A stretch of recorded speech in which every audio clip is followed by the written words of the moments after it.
Pringles का वो लाल वाला कैन और उसके अंदर वो एक ही जैसे सैडल शेप वाले चिप्स पूरी दुनिया में फेमस है ना।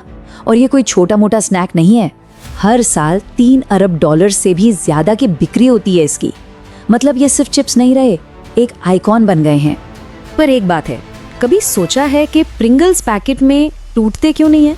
मतलब बाकी चिप्स का तो पैकेट खोलो तो ज्यादातर चूरा ही निकलता है। बस यही वो सवाल था, यही वो प्रॉब्लम थी जिसे इसके इन्वेंटर फ्रेडरिक बोअर सॉल्व करना चाहते थे। तो चलिए दोनों में फर्क देखते हैं। एक तरफ है हमारे नॉर्मल ट्रेडिशनल चिप्स, पैकेट खोलो तो आधे टूटे हुए मिलते हैं, उंगलियां तेल तेल हो जाती हैं और पैकेट में चिप्स से ज्यादा तो हवा भरी होती है। और फिर दूसरी तरफ आता है प्रिंगल्स का एकदम जीनियस सोल्यूशन। हर चिप एक जैसा, परफेक्टली स्टैक्ड, हाथ भी कम गंदे होते हैं और हमेशा फ्रेश। तो आज हम प्रिंगल्स के इसी कैन के अंदर की पूरी कहानी जानेंगे।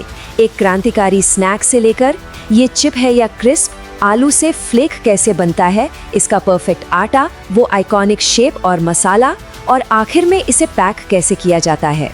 तो ये कहानी शुरू होती है प्रॉक्टर एंड गैम्बल के केमिस्ट से, जिनका नाम था फ्रेडरिक बोअर। उनका एक मिशन था, एक सपना था। वो एक ऐसा चिप बनाना चाहते थे जो हर बार हर एक चिप बिल्कुल एक जैसा हो और एकदम फ्रेश रहे। और कहना पड़ेगा, उनका ये सपना एक जबरदस्त हिट साबित हुआ। जब ये शुरू में लॉन्च हुआ तो इसका नाम था Pringles new fangled potato chips. और आज इसकी सालाना बिक्री, जैसा कि हमने बात की, 3 अरब डॉलर से भी ज्यादा है। लेकिन कहानी में एक मजेदार ट्विस्ट है। प्रिंगल्स को लेकर एक पहचान का संकट खड़ा हो गया। मतलब क्या ये सच में एक पोटैटो चिप है? चलिए समझते हैं कि इसकी बनावट ने ऐसा क्या कर दिया कि इसे अपना नाम ही बदलना पड़ गया।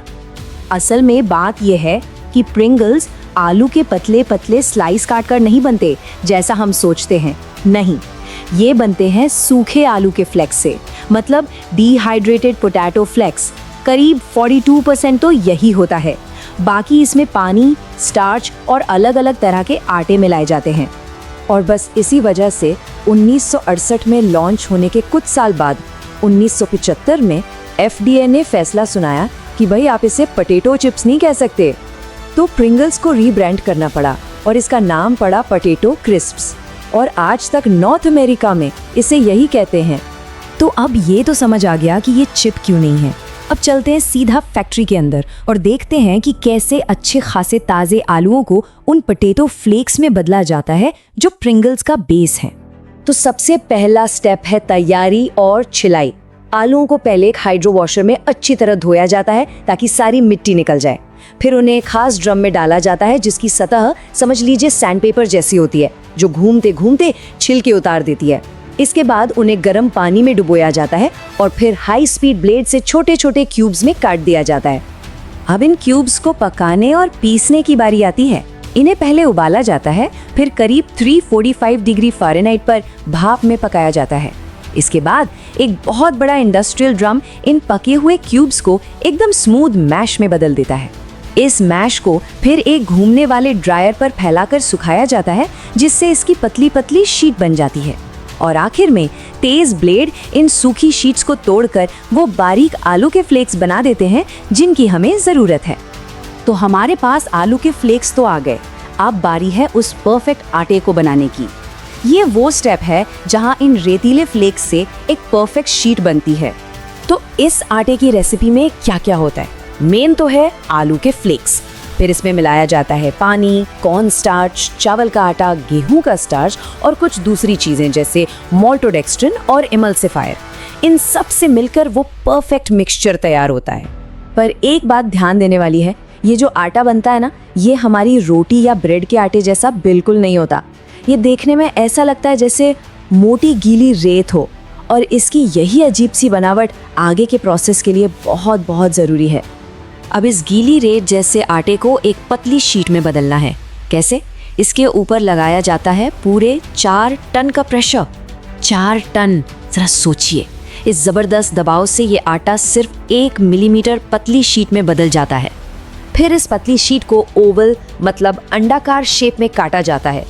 और यहाँ एक मज़ेदार बात है, फैक्ट्री के वर्कर्स मजाक मजाक में इन टुकड़ों को डोवल्स बुलाते हैं, जो ओवल्स का ही एक फनी वर्जन है। और हाँ, जो भी एक्स्ट्रा आटा बचता है ना, उसे फेंका नहीं जाता, बल्कि वापस मिक्सचर में मिला दिया जाता है। वेस्टेज बिल्कुल नहीं। ठीक है, तो अब आते हैं सबसे मजेदार और सबसे जरूरी हिस्से पर। वो हिस्सा जहाँ प्रिंगल्स को उसका आइकॉनिक शेप और मसाला मिलता है। वो जादुई सैडल शेप यहीं बनता है। ये जो प्रिंगल का अनोखा सैडल जैसा शेप है ना, इसका एक मैथमेटिकल नाम भी है, हाइपरबोलिक पैराबोलॉइड। खैर, नाम छोड़िए, ये बनता कैसे? जब वो ओवल शेप के आटे के टुकड़े फ्रायर में जाते हैं तो एक खास तरह का रोलर उन्हें ये शेप देता है। इसी शेप की वजह से ये एक दूसरे पर परफेक्टली फिट हो जाते हैं। और ये पूरा कमाल होता है सिर्फ 11 सेकंड में। जी हाँ, बस 11 सेकंड के लिए इन्हें 392 डिग्री फ़ारेनहाइट पर फ्राई किया जाता है। इतने कम टाइम में ही इसका शेप लॉक हो जाता है और वो परफेक्ट गोल्डन क्रिस्पी फिनिश आ जाती है। फ्राई होने के बाद इन पर तेज गरम हवा मारी जाती है ताकि जो भी एक्स्ट्रा तेल हो वो निकल जाए। और फिर आती है सबसे टेस्टी चीज की बारी, मसाला। आपको पता है, प्रिंगल्स अपने 160 से भी ज्यादा फ्लेवर्स के लिए हर रोज लगभग 5,952 पाउंड यानी करीब 2700 किलो मसाले इस्तेमाल करता है। ये बहुत ज्यादा है। चलिए अब हमारी फैक्ट्री टूर के आखिरी पड़ाव पर चलते हैं, यानी स्टैकिंग और सीलिंग। यहाँ इस परफेक्टली इंजीनियर्ड प्रोडक्ट को संभाल कर पैक किया जाता है। और यहाँ क्वालिटी कंट्रोल कोई मजाक नहीं है। एक बहुत ही दिलचस्प बात यह है कि फाइनल टेस्ट लाल रंग की रोशनी में किया जाता है। ऐसा इसलिए ताकि जो टेस्ट कर रहे हैं उनका ध्यान चिप के रंग पर ना जाए, सिर्फ और सिर्फ उसके स्वाद और क्रिस्पीनेस पर रहे। और सोचिए, अगर टेस्ट में एक भी चिप खराब निकल गया तो पूरा का पूरा बैच रिजेक्ट कर दिया जाता है। इतना सीरियस है मामला। तो अब तो ये साफ है कि प्रिंगल सिर्फ एक स्नैक नहीं है, ये तो इंजीनियरिंग का एक नायाब नमूना है। तो अगली बार जब वो कैन खुले और वो परफेक्ट स्टैक दिखे तो ये सवाल जरूर उठेगा, ये आखिर है क्या? चिप, क्रिस्प या फिर एक मास्टरपीस?